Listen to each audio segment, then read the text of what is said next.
Okay, I have a lot to share today, so let's get started. Okay, authentication basically allows the user to prove to the relying party that they are the person they claim to be. So to do this during registration, the user and the relying party will agree on a pair of credential and verifier pair. So during authentication, the relying party say, hey, can you show me your credential? The user show the credential, and the relying party verifies the credential, use the corresponding verifier. And let's take passwords as example. So during registration, the user picks password and send it to the relying party and say, hey, this is my favorite password, and the relying party saves the hash of the password as a verifier. And during authentication, the relying party say, hey, can you show me that you know that password? The user say, okay, this is my password, and you can verify it. So the relying party can use the check if the hash of the submit password is equal to the one that registered earlier. And so from the relying party's view on their password authentication, what relying party sees is the submitted correct password. And based on that observation, the relying party believes that, okay, the authenticating party knows the password. But what the relying party can tell is if the password is actually from the legitimate user or from an attacker that has access and that knows the password about data breaches, phishing, guessing, or other attacks. So for FIDO passwordless authentication, the user's authenticator produces a key pair, passkey pair, including a private signing key and a public verification key, and register the verification key vacay at the relying party. And the relying party saves the vacay, and during authentication, the relying party says, hey, user, do you know the SK? Or do you have access to that SK? The user, if it has the SK, it sends a signature produced by the SK to the relying party, and the relying party can verify it using the verification key. So for this FIDO device-bound key with attestation, it provides additional assurance that SK never leaves the authenticator, which gives us a position-based factor. So if we look from the relying party's view, when the relying party sees a valid signature from a device-bound key with attestation, basically can believe that the user has the one and only authenticator where the SK resides. And of course, with that, if the attacker wants to do something bad, like to impersonate the user without physical access to the authenticator, these attacks are not possible. And if we compare these two authentication methods, FIDO device-bound keys are more secure than passwords when facing these attacks. But security usually comes from a price. And the price here is account recovery, among other like key management burden or something. The problem comes from that the SK doesn't leave the authenticator. So a direct solution is we allow the SK to leave that authenticator for backup. And of course, FIDO, that passkey is no longer device-bound. And also, the relying party lose that position, lose the trust based on the position factor. So FIDO passwords, sync passkeys allow the user to back up the passkeys to the passkey provider and sync across the devices, which provide better account recovery, a better user experience across device authentication. And okay, let's get back to the relying party's view. And since there's no such position-based trust here, and it falls back to knowledge-based, and knowledge-based, and knowledge is transferable. So the reliant party can tell a valid signature is actually from the SK used by the legitimate user or by an attacker who has access to that SK by some approaches like some bad things like storage breach, synchronization vulnerability, and others. So the reliant party would ask, why should I trust that the signature the signature is actually produced by SK that is not from an unauthorized access to the reliant party's key, the user's key. And we compare the three authentication methods. Reliant party's trust based on verifiability changes from knowledge-based passwords, position-based SK, then to knowledge-based SK. And correspondingly, trust from reliant party changes from minimum to high, then to reduced to compensate the usability loss on account recovery and the key management. As far as I know, like FIDO working groups are working hard to address the key provenance problem and to improve the key synchronization and storage security. And our approach here is more like a post-breach detection. So it's more like a fail-safe to answer this what-if question, like what if it's breach, what if there's a vulnerability. So our solution allows the reliant party to detect the compromise of a passkey. Or in other words, we can provide to the reliant party with additional assurance that if you see a valid signature, it's more likely that it's from an unauthorized, from the authorized use of that key. Okay, now let's do a little bit of brainstorming here. If we want to secure the passkey in the ref frame, what should we do? A direct solution is we encrypt that key, put it in the ref frame. And when we retrieve it from the ref frame, we decrypt it, right? That's straightforward. So let's look at some Strawman solutions. Okay, we have three parties: passkey provider, device, and reliant party. And let's say, okay, during registration, they agree on a key pair, and during authentication, they can, the user can use the user device, the SK, to authenticate. Okay, Strawman solution number one. We can allow the user to use a high entropy key. It could be like 128 or 256 encryption key to encrypt that SK and sync it to the provider and the user devices. And the key here is managed by the user locally. So if the attacker steals that key, or I should say encrypted key, the attacker is unable to get SK because it's almost impossible to guess that encryption key. Okay, problem solved. SK is secure. That concludes my talk. I was joking. So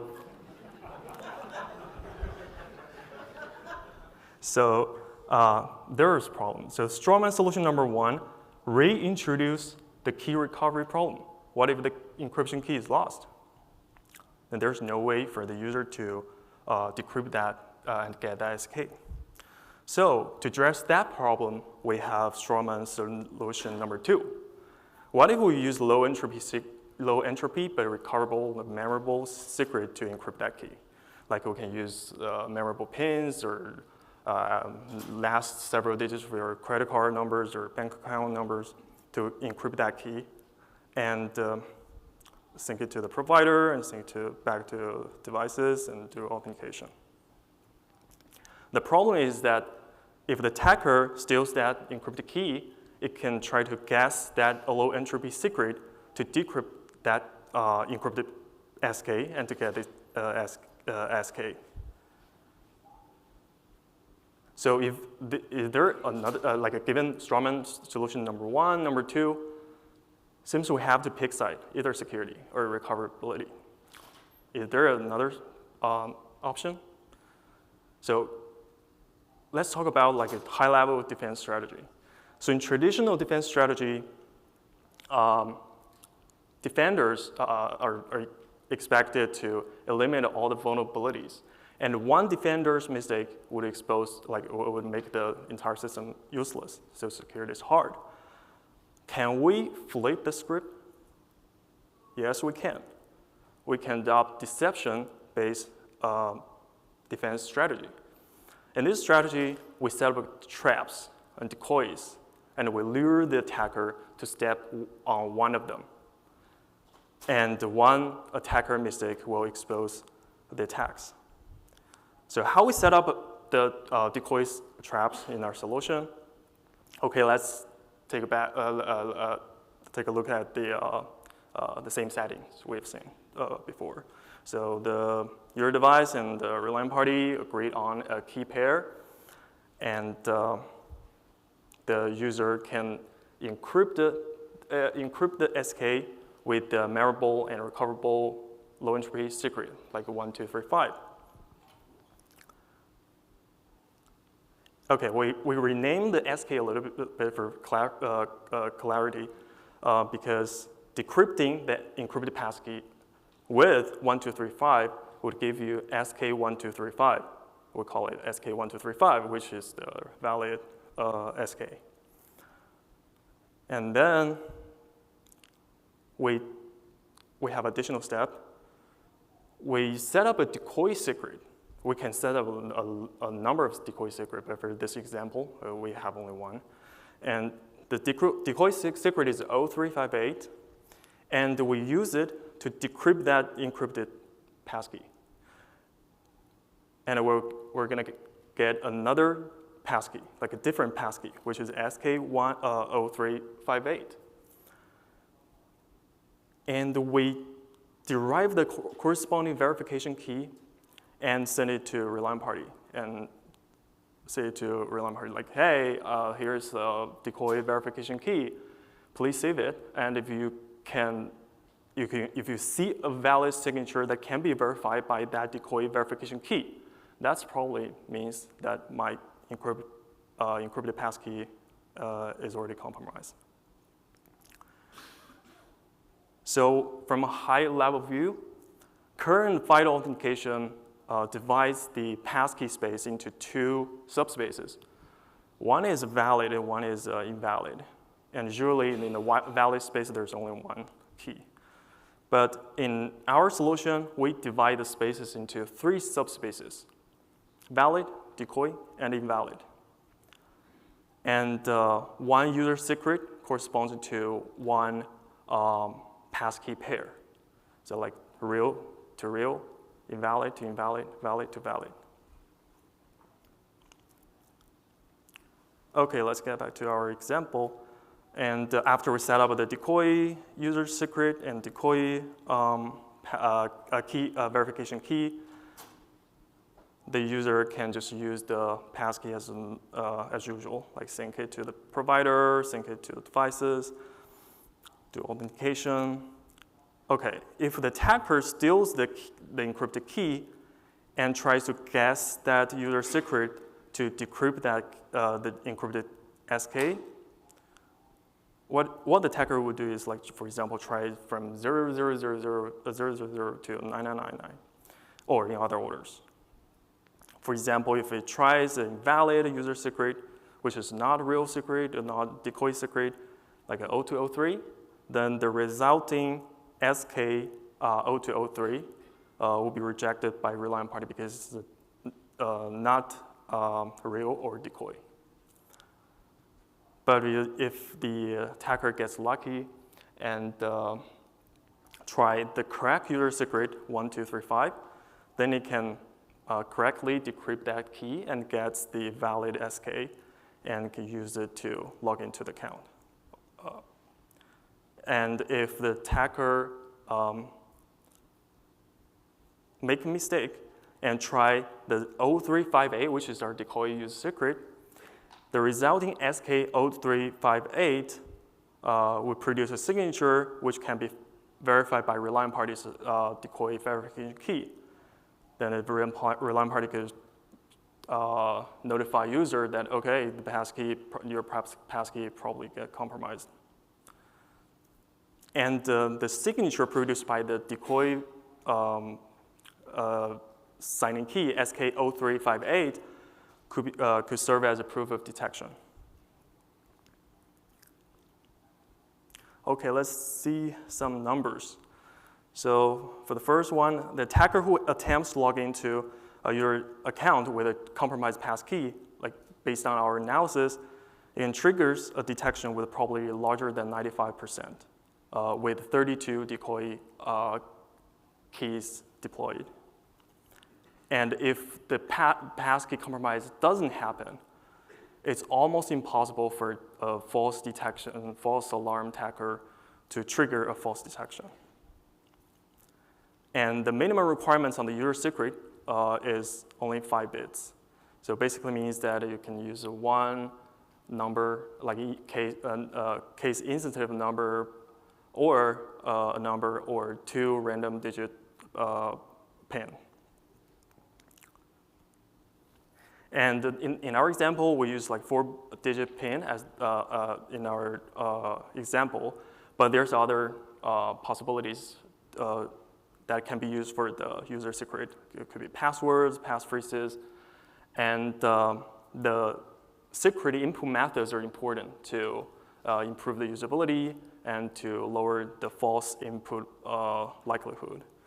And also, we can use other factors like biometrics to produce this low entropy secret, as long as the secret can provide, for example, at least 5-bit entropy and are reliably recoverable.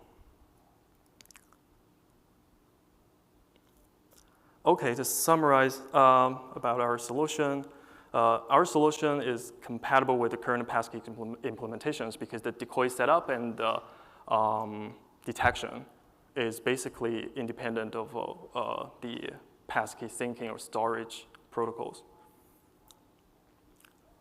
And it requires a minimum additional computational communication costs at providers. There's no additional user operations for authentication at relying party, and there's no security degradation because even if the attacker gets lucky and guess the right user secret, it's basically no detection, and then the security just fall back to the situation today. Our solution is not deployed. And our solution can provide additional security assurance to the relying party. So to wrap up this talk, so FIDO passwordless authentication is more secure than shared secret-based authentication like passwords. And the existing solution to account recovery problem will introduce new security and usability problems. Device-bound keys are more secure but less usable and may become less usable eventually. And sync pass keys are more usable but provide less verifiable guarantee to relying parties. So our solution aims to add some security and trust back to the sync pass key with minimal impacts on the usability and deployability. So FIDO sync pass key have become like widely deployed and used, and FIDO Alliance is working hard to improve the FIDO sync passkey security. But as a passkey users and as part of the security community, with this solution, we hope for the best and we prepare for the worst. Thank you.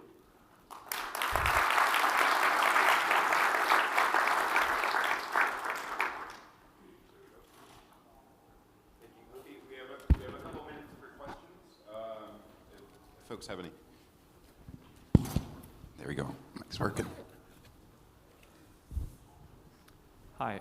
In your testing and where you got your 95% number on the percentages that an attacker trips the decoy, which compromise case was that looking at? Was that looking at the compromise of the passkey provider's backend, or is that looking at a compromise of the user's local device? Because I guess, yeah. But you mean the threat models or the 95% number? One more time, sorry. Are you asking about the threat models or the 95%? The 95% number, like, is that? Oh, the like, 95% means that, so if the attacker, for example, in our example, we have one decoy, right? And if we deploy 32 decoys, then the attacker, when it steals the encrypted passkey, it needs to guess which one among the 32 or among a subset of the decoy, which one is the correct. But if it can't tell between the correct and the other 32, and so basically it will have like a 95% chance to step onto one of the decoy.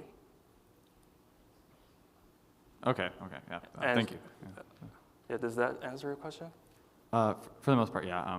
I'd be interested to chat a little bit more after. Oh, okay. And one more question from online. Is there a place that I can find more resources to deep dive on the decoy strategy that you discussed today? More, sorry? Is there any resources online or elsewhere that discuss the decoy strategy that you worked or talked about? So I have worked on like a decoy passwords and I have papers published. So you could like find out my papers about password related decoy, like the deception-based strategy. And for this one, we submit this work to along with the prototype to a conference, and it's under review. And we think we'll probably publicize that work very soon, and then we can offer more details about the analysis, the implementation, design. Sounds great. Thank you, Coby. Great. Thank you. One more time, round of applause for Coby Wang.